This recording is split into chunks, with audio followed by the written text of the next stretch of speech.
Welcome, New York City and my listeners around the world. This is your host, Elizabeth Tripp. I'm live here in New York City at Gotham Podcast Studios. So excited to be here. It's Wednesday. It's a beautiful day in New York City. The sun has been shining. Spring has been blossoming and really showing its true colors. It's just absolutely beautiful this time of year. And I welcome you all to my show, Nourish the Soul, where we get to sit back, relax, and go on a journey of self-discovery and really allow for us to hear what it is that we are being guided to get for ourselves in this podcast. I truly believe that when we are coming together, it's for a reason and something pretty special. And one thing I want to remind you, if you're tuning in to me for the first time, let me tell you a little bit about who I am. I'm a light worker, energy healer, and transformational coach. I have a practice in New York City called Nourish the Soul. I absolutely love what I do and do what I love. So I help people really transform their perspectives on how they're thinking and feeling and help create a whole new way of being. So I invite you to always check me out. I'm at nourishthesoul.nyc, and you can learn more about me and what I do. So for tonight, we have something special planned. We have something really fun and incredible, and I'm going to play with a really, really awesome being, and her name is Stephanie Hoffman. And get this, she is an entrepreneur, and she is a mental health activist.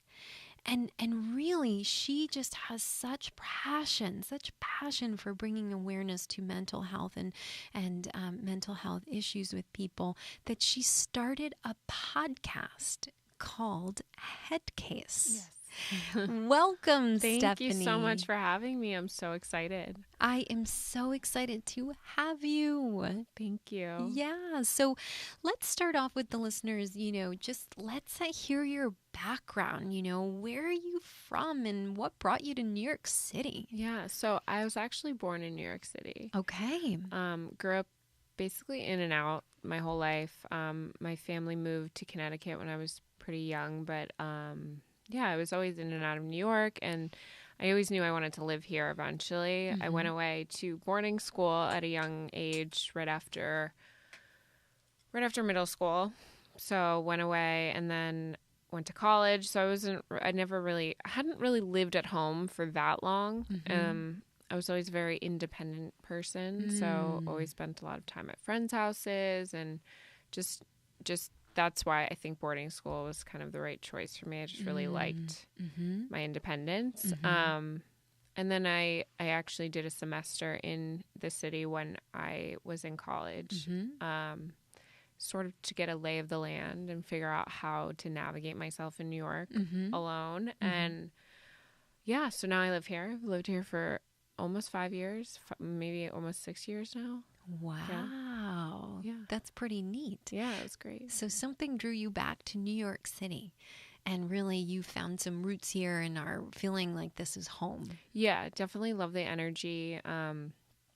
Yeah, so I moved here, actually thinking about it, I think it was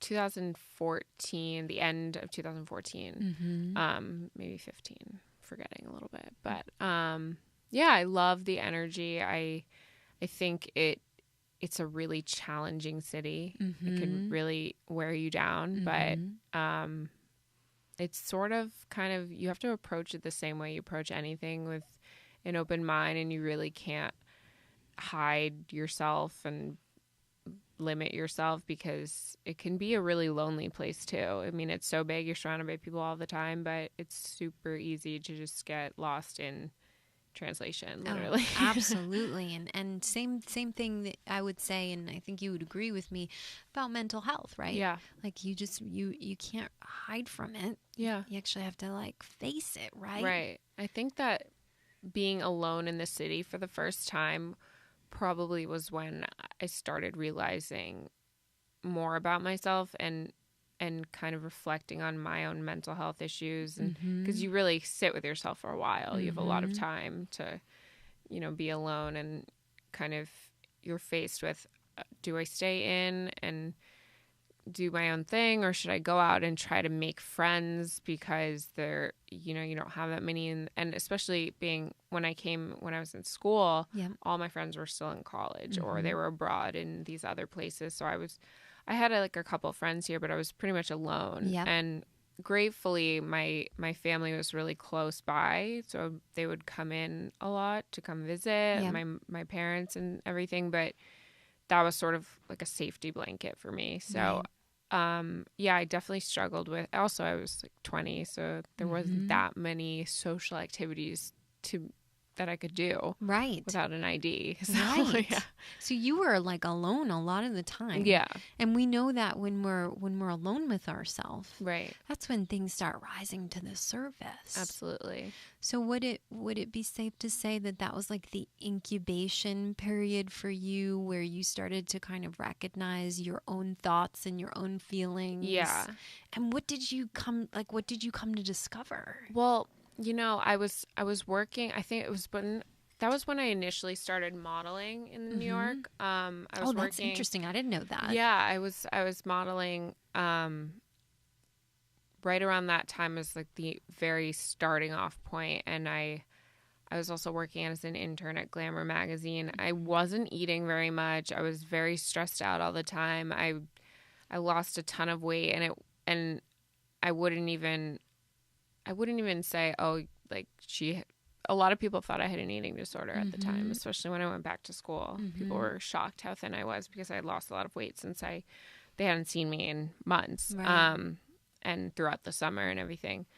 But I think it was more just a stress and kind of battling with myself that I was dealing with, just growing up. Yeah.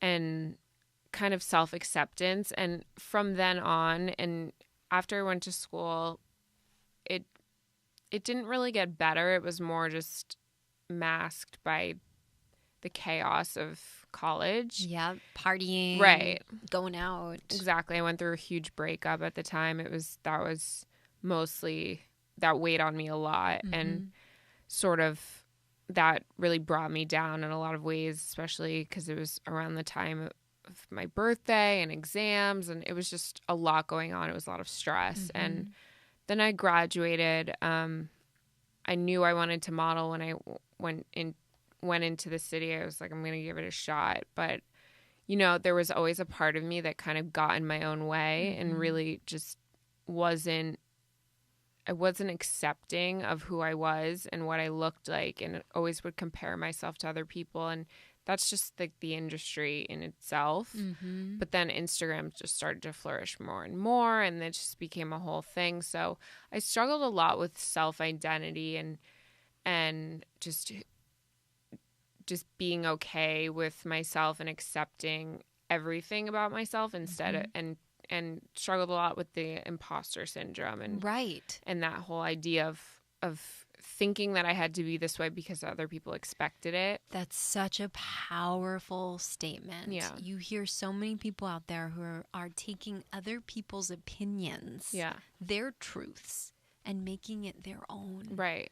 And we know so many people that are living life like that. Absolutely. And you see people on Instagram, and it's a small number, but because if you follow that majority of people, you start thinking, oh, I have to be this way, or I have to do this. I have to show what I have. If you don't have that much, you get lost in it. And that at that point, I felt very lost. And then I ended up getting a job in social media and marketing for a magazine. And it was a magazine for actors because I was also interested in acting. And so I started to do that. And that was actually a great way for me to escape. It was very therapeutic for me to be in an environment where people are really creative, for one, but also just getting into a role and just not being yourself. Yep. Because I think I needed any excuse to just escape from who I was. You could create a new truth. Right. Yeah. I still love it. It's great. But I was doing that, and then I sort of got into just felt stuck and kind of, the money wasn't great. So that was part of it, because living in New York is so difficult when you're not making enough money. And then just wasn't really sure if I even liked what I was doing. And it was, social media on top of everything else was, it's like a necessary evil. So I thought, it's good to know everything about it for my own future or my own business or whatever it is. But at the same time, it was making me look at social media all day long. Models and Right. actresses that Right. have these like perfect bodies. Yeah. And everything's so like flawless about Right. them. And everything, and that was even before stories came about. So that you didn't even see behind the curtain or anything. It was just like Right. these very curated moments. And we had to even create these curated moments and do all of that for our own Instagram. So perfect. So I kind of understood the background of it. And I think there are definitely ways to approach it, but there were a couple times where I took a break from Instagram myself. But then in November of 2017, I had an accident.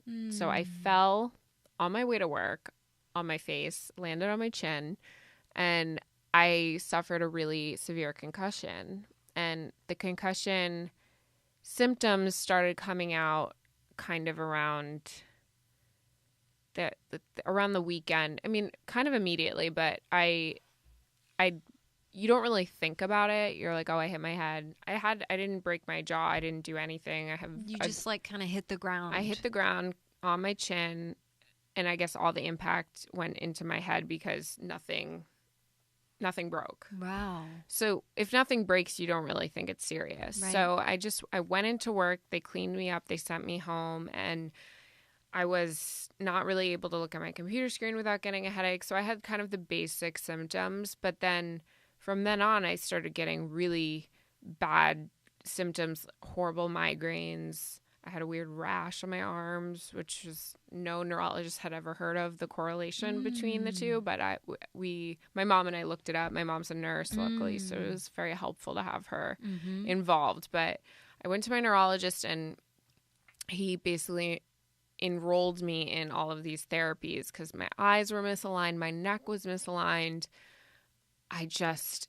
But for me, those were not even the biggest symptoms. Like, those were things that I knew I could fix. Those were physical things. Right. I feel like, I could fix these things if I put in the work with the therapies. But the really bad part was just I had a horrible experience with anxiety and depression.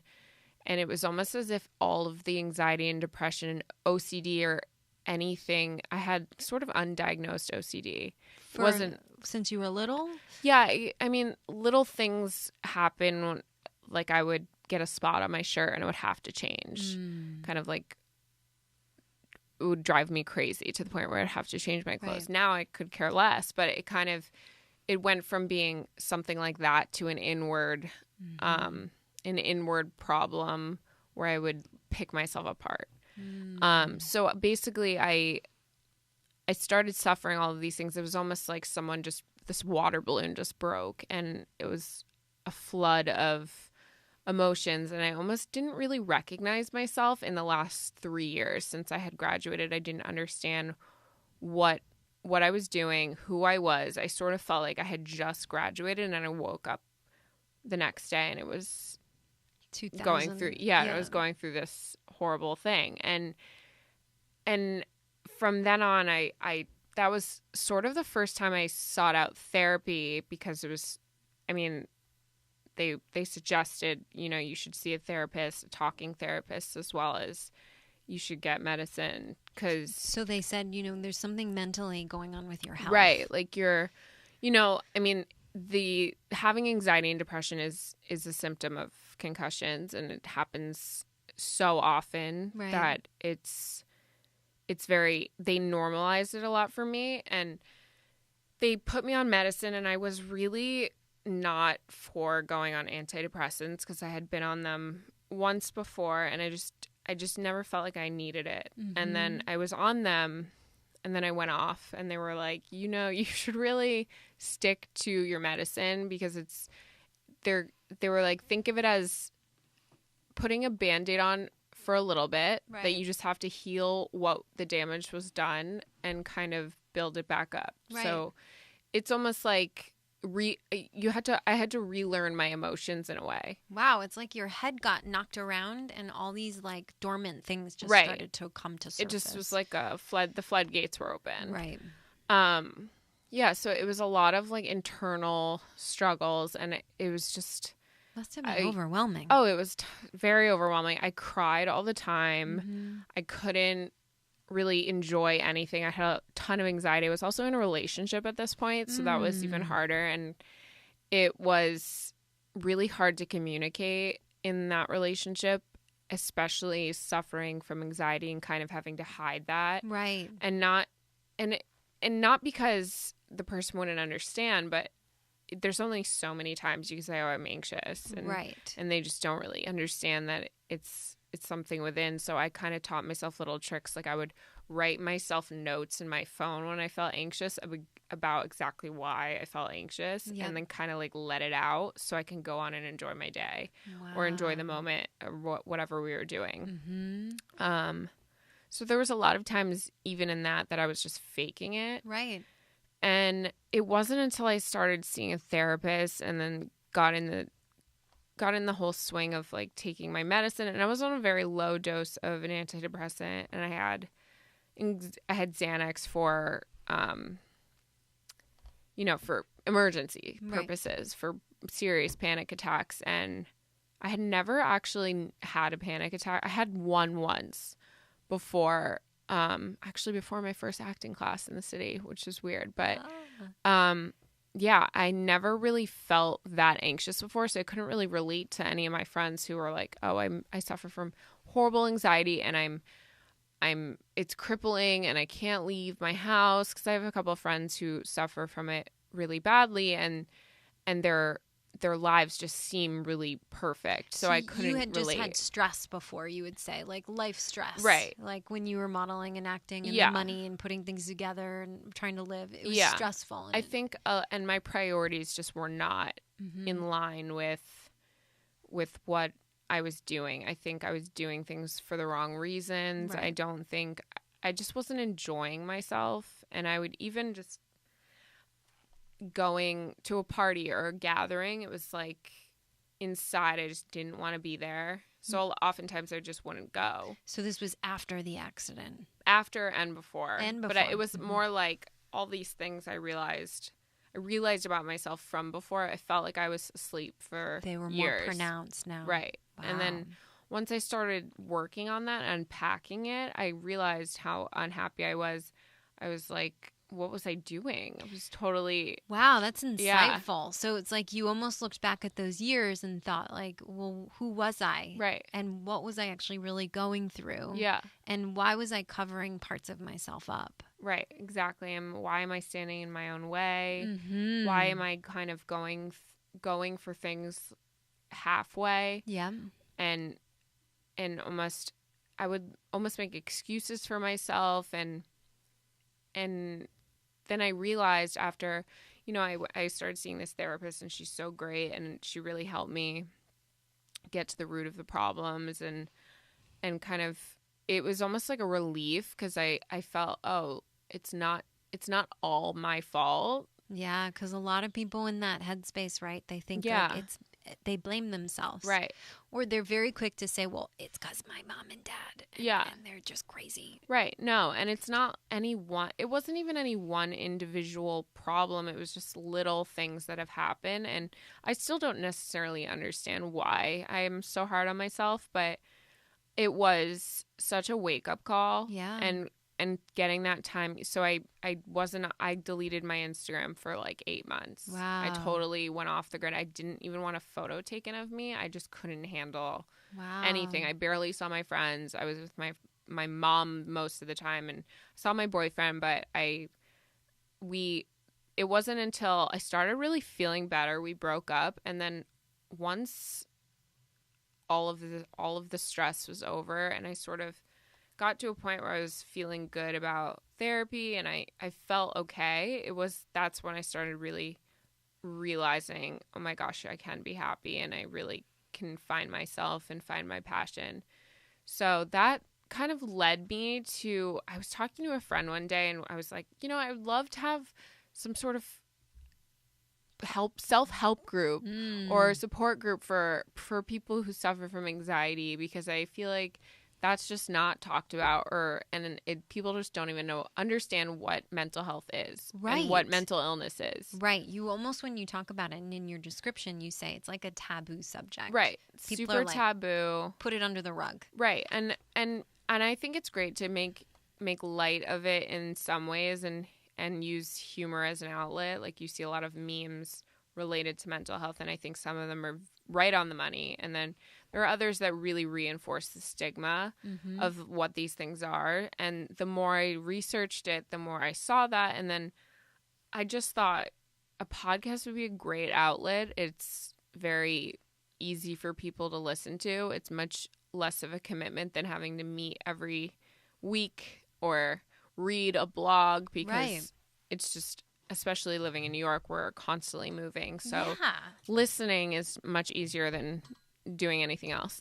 Exactly. Yeah. So I thought that would be a great way to really reach people and just hear something. And I had done research. I hadn't really heard of any podcasts on mental health, and not in the way where it kind of touches on every subject or any person. So I was like, I really want to open this up to anyone to come on. Anyone can come on, no matter what career, no matter what gender, what age. I really wanted to open the doors to anyone. Wow. So this is so cool. Like, just an awesome platform where people can come, like, kind of round table and discuss their own story. Right.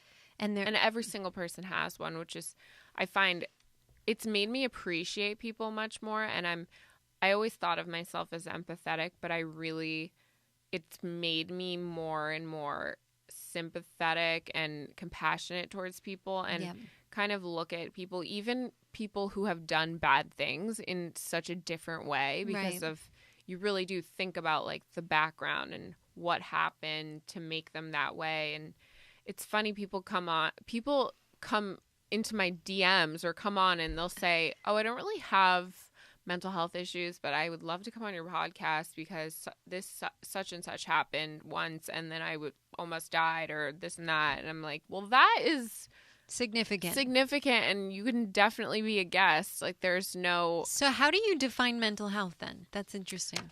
How I define it? I mean, I think it almost, to me, it's almost hard to label it. It's such a broad subject, and it's very daunting. I don't think there's no one definition for it. Yeah.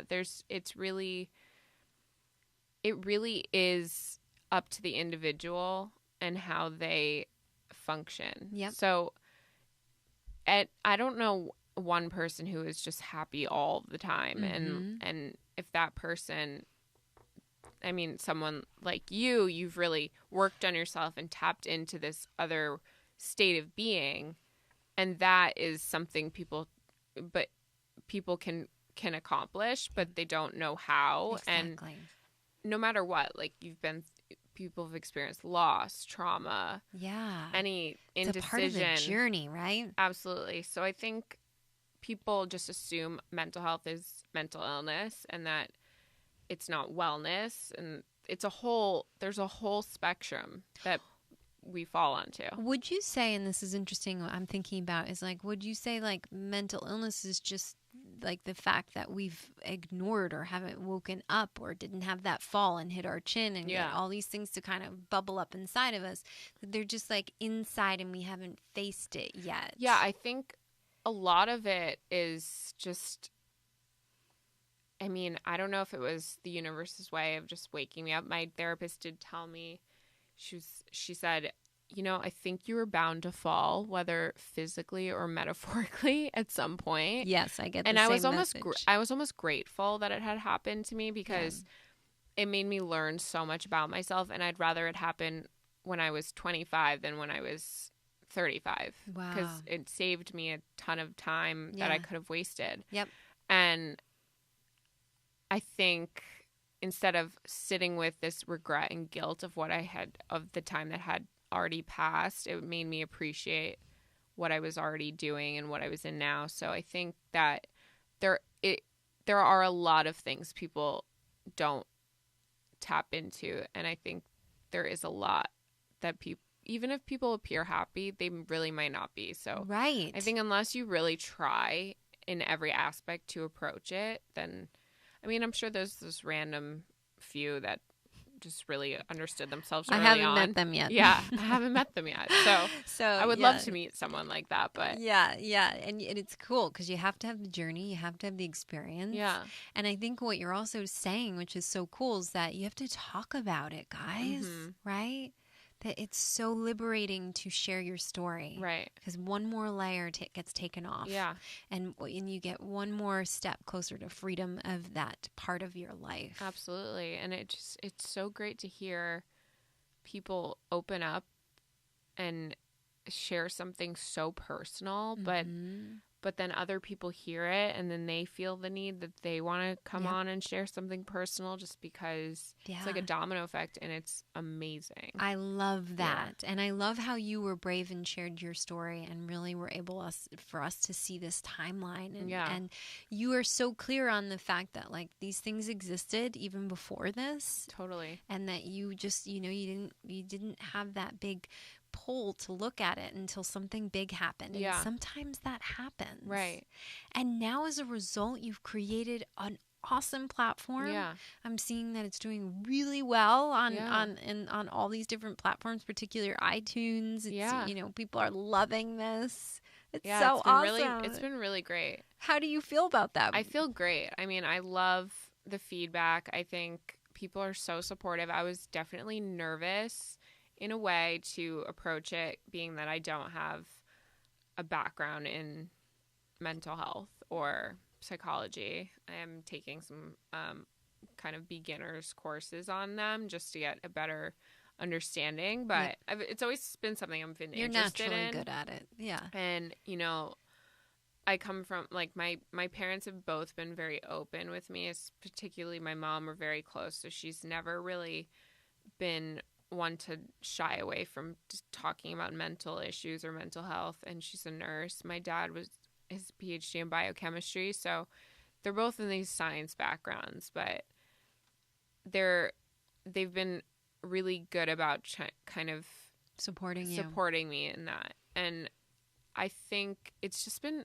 very interesting, and it does overwhelm me a lot in some ways of how big I could make this, because I really could grow it into something bigger, and I would love to do that. Yeah. But I do want to take it step by step, because it is very daunting in some ways. I'm like, I'm only one person, but that's what I want for it. Yeah. And I want it to kind of grow legs and become the thing that it's supposed to become. Wow.